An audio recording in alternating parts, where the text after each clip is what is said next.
ভগবান শ্রীকৃষ্ণ বলেছেন আমাদের জীবনে লক্ষ্য সবসময় স্থির রাখা আবশ্যক, কারণ লক্ষ্যহীন জীবন মানুষকে ভুল পথে চালিত করে।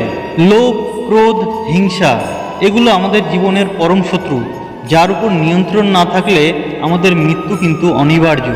ভগবান বলেছেন ইন্দ্রিয় থেকে প্রাপ্ত আনন্দ প্রথমে অমৃতের মতো মনে হলেও শেষ পর্যন্ত এটি বিষের ন্যায় ক্ষতিকারক হয়ে ওঠে, যা কেবল মানুষের জীবনকে পাপে পরিপূর্ণ করে। মানুষের কামনা ও বাসনা হলো প্রভূত দুঃখের প্রধান কারণ।